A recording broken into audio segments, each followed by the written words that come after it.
This is going to be the install of an FiTech 600 horsepower fuel injection system onto my 1970 Charger. As it sits right now, I've got a newer 318 out of a 1997 Dodge Ram truck. It's the Magnum style engine, and I have a Summit 600 CFM carb on there. This is about the third carburetor I've had on this motor. I found it to be very difficult trying to get a carb to work right on this. I've read online that other people have had similar problems trying to put a carb onto this style motor with the stock cam and the stock heads and all that. So we're going to see if this GoEFI can solve those problems, since this was originally an EFI engine to begin with. I'm using a Carter P4070, I think it is, low pressure fuel pump. That's where I've been running to the carburetor. I've got a regulated return line going back to tank. I didn't buy the fuel command center because since I already have an electric lift pump, we're going to try and run an additional high pressure inline fuel pump and try and go on the cheap on this thing. I've already got an HEI ignition system on here, so we're not going to be using any of the ignition functions on the GoEFI system. Like I said, the motor's all stock from 97 Ram. I put on some long tube headers. I've got an Edelbrock air gap intake on it.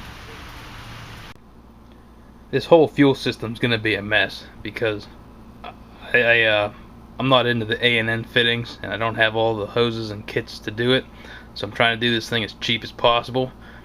And it's going to be turned into like a Johnny Cash song here, one piece at a time. I got to go from 5/16 rubber fuel line on the low pressure side. I need to get to the high pressure fuel pump, which I got a Carter here, which is actually out of my Ford F-150. It's like $55. It's a good USA made inline pump, so hopefully that should hold up pretty well. I got a really cheap high pressure inline filter. I got the 3/8 inch nylon fuel line.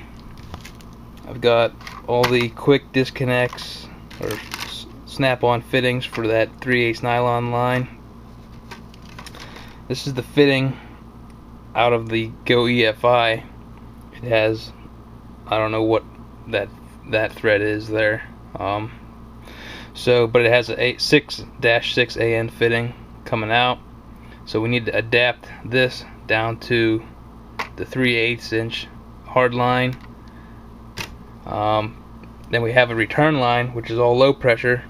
So we've got a 1/4 inch barb for that with 1/4 inch NPT. We've got NPT couplings. We've got -6 AN to NPT. It's out with the old. Maybe.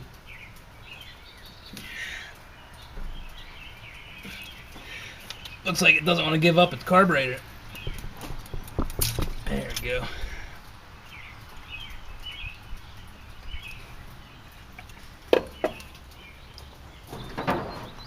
Remember to get those paper towels out of there.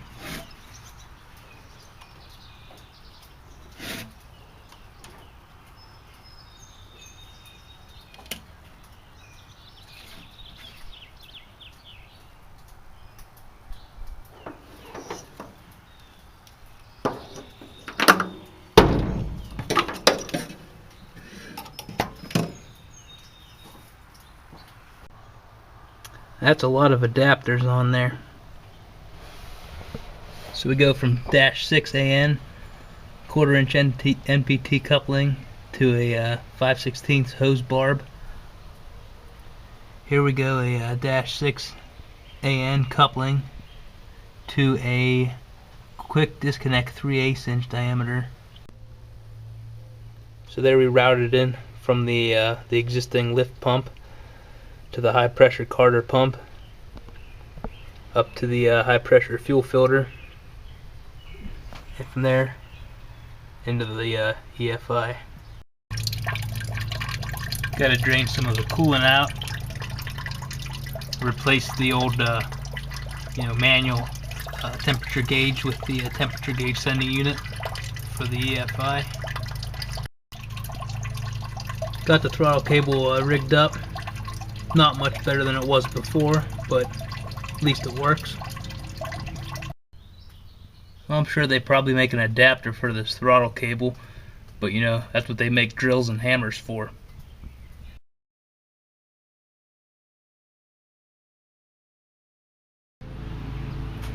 Well, we got the controller here. Gotta say, this thing feels pretty heavy. Hope it holds up. So we actually read the manual for this one. I mean, most of it anyways. Don't want to let the smoke out on it. I'm gonna start by cycling the system on a couple of times. Let the fuel pumps run, see if they get some air out. Hopefully we don't have any leaks. Probably will. Here goes nothing, I guess.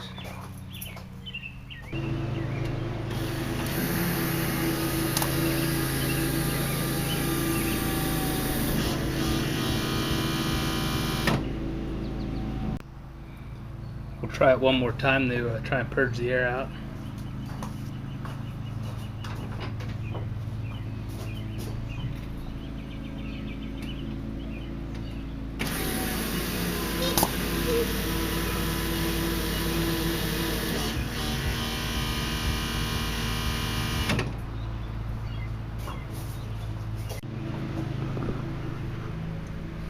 Looks like we had some fuel going in there.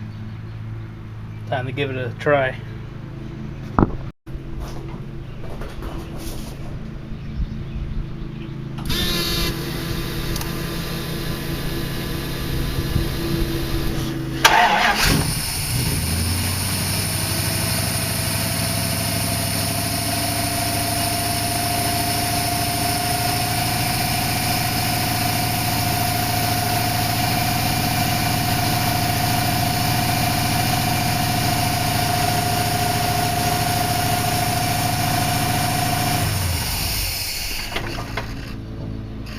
Rock and roll.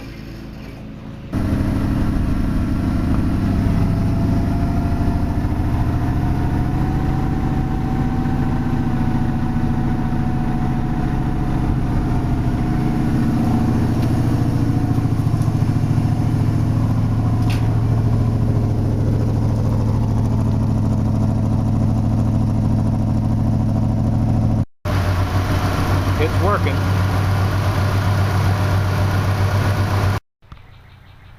Seems to idle pretty decent, but it won't idle slow enough. One of the characteristics of this engine I've found has really high vacuum at idle, probably because it has such a mild cam in it. So I'm going to actually have to back out that idle screw and try and get it to idle down. It won't go below about 1300 RPM.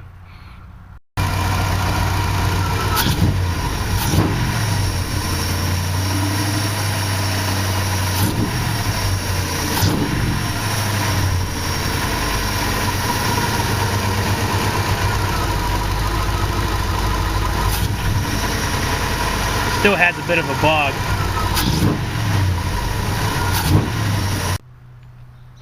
I've got about 200 miles on this system right now.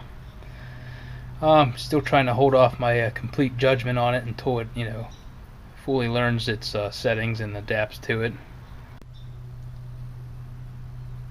I mean, the initial startup was great, fired right up. Idle quality has been pretty good. I like the fact that you can quickly adjust anything on it. At the moment it kind of hunts up and down a little bit. It doesn't have a real steady idle, and trying to get used to the throttle control off idle as compared to the carb is a little bit different. Has a little bit of a hesitation at times. I've upped the shot on the accelerator pump and that seemed to help quite a bit, but it's still just a different feel to it. There's been a couple of times when I've downshifted into neutral, like coming down the road to make a right-hand turn. It stalled out a couple of times. Again, it fired right back up and it seemed to settle in, and it didn't do it again. I've only had that happen, I'd say, at the beginning when the motor's still not fully warmed up. During wide open throttle, it has some of the same issues that I've had with other carburetors on this motor.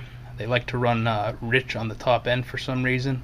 On the carbs, I had to do some modifications internally to get the fuel mixture right on the top end. This system is slowly getting there, but it is still very rich on the top end, so we need to give it some time. It does seem to pop and backfire out the exhaust on deceleration more than the carburetor did. So I'm sure there's just something I can tweak, or we'll figure out a solution to that. The patchwork fuel system seems to be working pretty good so far. I mean, even on top end, most of the running issues I've had is actually too rich, so it seems to be getting plenty of fuel. System's been pretty quiet. Don't really have any complaints there.